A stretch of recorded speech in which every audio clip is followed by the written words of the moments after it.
Hey guys, welcome back. So for this one, we're getting into part 7 and part 8 of Avengers Assemble, which now just leaves us with 2 issues before we're completely done. And with how this has been set up, with the story jumping from one series to the other, the final stretch really starts here. With this being the conclusion of Avengers Volume 8, the next issue is the conclusion of Avengers Forever, and after that, we then have Avengers Assemble Omega. So for the remainder of this playlist, we're really just hitting final chapter after final chapter. And at the point we reach now, it's here where we discover the plans that Mephisto's had for the Council of Red from the beginning.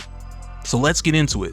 But first, if you're new to the channel, be sure to subscribe to catch the spills every week, and don't forget to hit that bell up top to get all notifications so we can squat up in the comments for the first hour.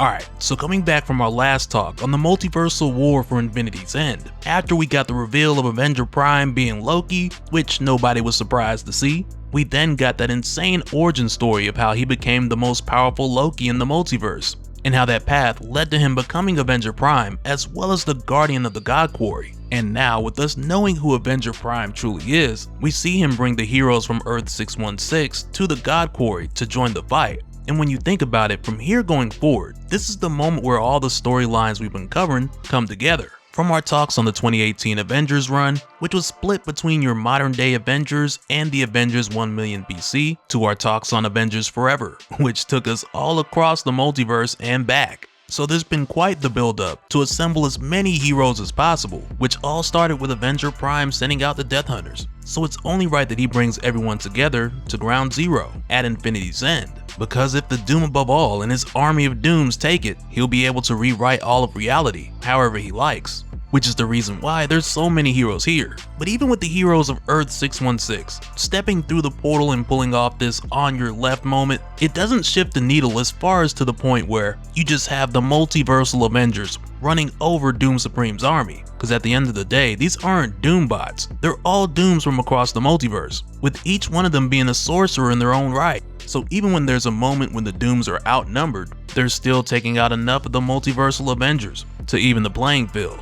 Which again, like we saw before, this isn't exactly what the heroes were prepared for, because this attack from the Doom above all and his army, it's something that he'd been working on, behind Mephisto's back, as well as behind the back of his own team, the Multiversal Masters of Evil, at least during the time that they were still a thing. But right now, with the Doom above all being the most powerful of all of these Dooms, he's taking on both Avenger Prime and the Phoenix Wolverine, while the heroes of Earth 616 continue to help the other Avengers here. And with how this goes, I like that for a moment, when we see Captain America helping the other Captain Americas while telling them keep up the good work, Steves, we get this moment where Earth 76 Captain Carter, she just tells him, hey new guy, get back in formation. Cause to most of them, the heroes of Earth 616, they're the outliers. And also we get a moment between 616 Tony Stark and Earth 818 Tony Stark, where 818 Tony, the Ant-Man, tells 616 Tony, wow, I didn't know there's gonna be another Iron Man out here. I mean, I got sober for this. And 616 Tony tells him in response, like, oh, you were drunk. That explains it. It's the only reason I'd ever become Ant-Man. And it's kinda like, man, you just roasted that dude's whole life. And we're also shown for a brief moment that they haven't forgotten about Robbie Reyes as they go to dig him out of the wreckage, since he was inside of Avengers Tower when Doom the Living Planet crashed into it. And speaking of the devil, as soon as they get Robbie out, another wave of Dooms come rushing in, along with Doom the Living Planet, who didn't just come here just to give these other Dooms a ride, cause he wants a piece of the action too. And as soon as he drops his molten lava attack, incinerating a number of the heroes, Star Panther then swoops in and flies straight through Doom the Living Planet's forehead, coming right out the other side. And he doesn't stop there, cause Star Panther circles back around, flying through him again, but this time coming out with his eye, which now creates an opportunity for Phoenix Wolverine and the Phoenix Maya Lopez to follow up with their attack now that he's weakened. And now when we go back over to the Doom above all and Avenger Prime, who are having their magic sword match with Namor getting his hits in here and there, I can't help but to think that the whole molten attack from Doom the Living Planet was done just to recreate what looks to be a bit of a Star Wars reference, cause for a moment their silhouettes kind of give off the Anakin versus Obi-Wan vibes, and it could be me just looking too deep into it, but I also wouldn't put it past Marvel to just be making another Star Wars reference here. But instead of the Doom above all telling Avenger Prime that he underestimates his power, he lets him know nothing on this rock can stop him. So Avenger Prime reveals that they're not standing on a rock anymore, which creates yet another opportunity for Namor to slide through and get his hits in. But before we go any further, it's here where we instead take a step back so we can get caught up with 616 Mephisto, who, much like the Doom above all, he's also had a bit of trickery up his sleeve, which of course is to be expected. But it's here where we head to Earth 616 in the prehistoric past, at the Genesis point, just moments after Avenger Prime called the heroes over to the God Quarry, where we find 616 Mephisto asking Kid Thanos why he's still here. Cause if you guys remember, just moments after Kid Thanos used the Black Skull's symbiote, he went missing when the heroes removed it from him. And now that he's back, Mephisto's curious to know why. So Kid Thanos lets him know, but only after telling Mephisto that his masters of evil didn't turn out to be too masterful, cause the Ghost Goblin's dead, the Black Skull was stripped of his symbiote, King Killmonger got his face beaten in by the Iron Fist, but with the Dark Phoenix and Doom fleeing the timeline completely, now Kid Thanos can get what he was after all along, which was knowledge, in the form of a few fresh corpses for the dissection table. But Mephisto points out that the skull isn't quite dead yet. It is really one of those things where it's like, we know that's not gonna stop Kid Thanos from cutting this guy open while he's still alive. He ain't stopped for his mother, what makes this guy special?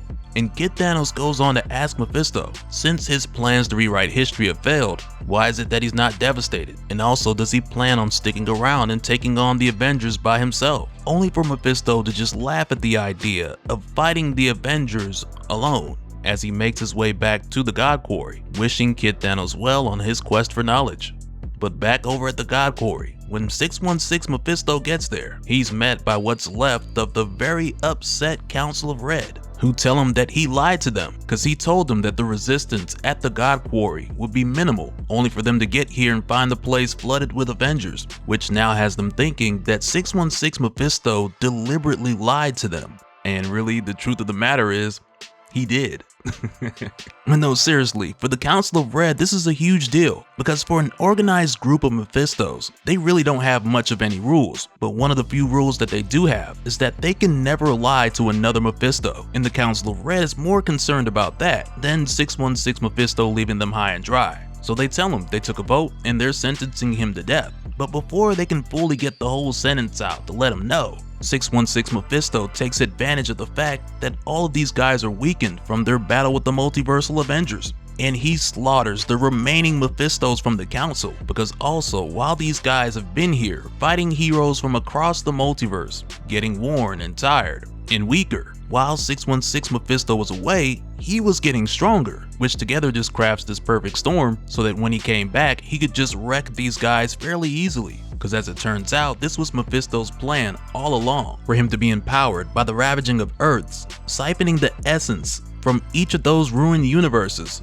all for this moment, so that he could destroy the Council of Red and absorb them into himself, which then makes Mephisto crazy huge. And in addition to Mephisto leaving the Council of Red here at the God Quarry to have this insanely crazy fight with the multiversal Avengers, he did it so that their battle would crack the firmament of the God Quarry, just so he could break it open with his bare hands and take that power for himself, which now is just like, man, there's a whole lot of backstabbing going on around here, which on one hand is expected from Mephisto, but for him to betray the Council of Red after all this time, it shows us that he's really been playing the long game. Because as it turns out, Mephisto, he doesn't want to rewrite all of existence. He wants to end it. And with us now seeing how his real plan is shaped up, it also shows us why he was laughing at the comment from Kid Thanos when he was asking if Mephisto was planning on fighting the Avengers alone. Because depending on how you look at it, he's not exactly alone, because he's every Mephisto, it's all in him. So yeah, there's that. But next, when the Carol Corps comes after him with their helicarrier, he just chops the Carol Carrier down. But also with this concluding Avengers Volume 8, we're shown that the fight between Avenger Prime and the Doom above all continues, which for a moment has Avenger Prime struggling for a bit, as 818 Tony Stark is calling out to him, hoping that Avenger Prime has still got another trick up his sleeve, cause in addition to them facing the Doom above all, they now got a giant-sized Mephisto on their hands, as well as Doom the Living Planet, still causing trouble with his good eye. So Avenger Prime tells Tony that he's already called for more Avengers. And as soon as he says this, we get the arrival of Kazar, who has been MIA since Avengers issue 50. 16 issues, not even counting the tie-ins, which for us, that's months in comic book publication time. But with him coming back, he lets Captain America know when he was lost in time, he ended up making a new friend and getting the power cosmic. Cause like we saw in the epilogue for Avengers issue 50, Kazar is now the Savage Herald of Galactus. So naturally, with him answering the call, he brought Galactus with him, which now is really just the first of the last 3 additions to the Avengers army. And so now real quick, I want to give a special shout out to all the patrons. Thank you guys for all of your support. And for anyone who's new here, who wants more information on how to support the channel, I got a link below where you can go to patreon.com/Dopespill. But that'll do it for this one, guys. Let me know your thoughts down in the comments below, and we'll do it again on the next one. Alright, later.